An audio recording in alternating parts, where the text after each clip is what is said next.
Ancient Greece is one of the most well-known ancient civilizations in the world. Everyday people know their religion, their stories, and even some of their celebrities. This video will be about viewing Greece through their gods, and how they reflected the actual Greek people's lives and their society.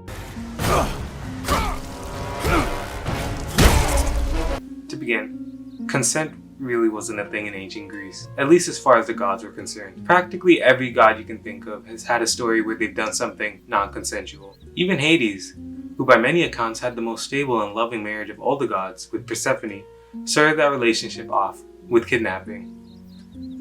Zeus, without a doubt, was the worst offender. Man was a jerk. He banged whenever and whoever he wanted.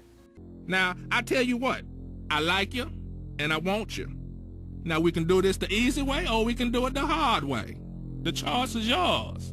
Well, I don't think you and I will be doing anything any kind of way. This guy... Much to the dismay of his wife Hera. And it didn't end well for most of his victims. A lot of them died, some got vaporized, some drowned, and even some turned into various animals. Their kids might have gotten to do something cool though. However, many of them suffered as well. Hercules, for example. But first I'll kill my family with a knife. Yes, he's gonna kill his family with a knife. These stories definitely don't portray Greece in a positive light. And that's not without reason. Though somewhat contested, sexual assault was fairly common in ancient Greece. With slaves, their masters could do practically anything to them. And those who got conquered in wars really didn't do much willingly. So that's one tick for ancient Greece kinda sucking.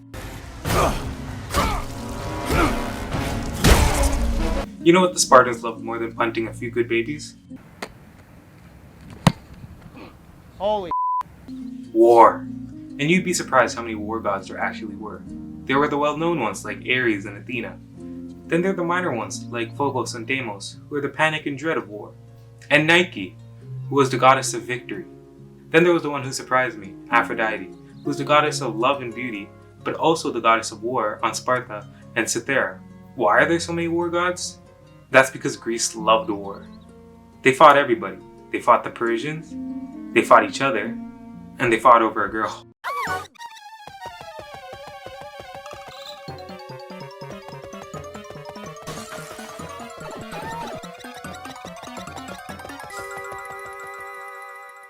There was also the ever-constant border wars between the main city-states in Greece. War is definitely not fun, no matter how much the Greeks enjoyed it. And as previously stated, if you're gonna get conquered, probably wasn't gonna end well for you. So, sadly, that's another tick for ancient Greece kinda sucking. The last thing we're going to talk about is the simple reason why Greek mythology is remembered to this day, and that's because it's not boring. Compared to modern day religions, Greek mythology was just better. There were monsters and heroes, tragic love stories, and awesome gods. And these were our modern idea of gods. That really didn't apply in Greece. The Greek gods were more like humans. They bickered, they fought, and they made mistakes. More like humans squared. They had more power, but they also had a lot of flaws. Take one of my favorite gods, for example, who just wouldn't exist in the modern day.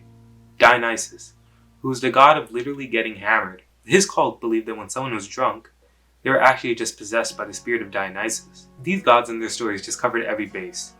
Ever wonder why the seasons changed? Oh, that's because Demeter, the god of the harvest, was upset that her daughter Persephone was stuck in the underworld. Why do humans have fire? Oh, that's because Prometheus stole it from Zeus and gave it to the humans. What got me the most was my fire. He stole my fire. Who steals fire? And is eternally getting punished for it by getting his liver cut out. That's why Greece gets the dub on this one. It may have sucked living there, but at least they had interesting stories that are still told to this day. So was ancient Greece good? No, I guess not. That was a 2-1 loss. Would anybody want to live there? No. You probably didn't have any rights, and you had a fair chance of dying in a war. And on a side note, you only had a life expectancy of about 35. However, they did still have a religion that's still remembered to this day, with interesting characters and interesting stories. And these are just some things you can take away from the religion. I haven't even talked about their politics, their arts, their conflicts, or their important figures. So, I guess Greece sucks. Thanks for watching.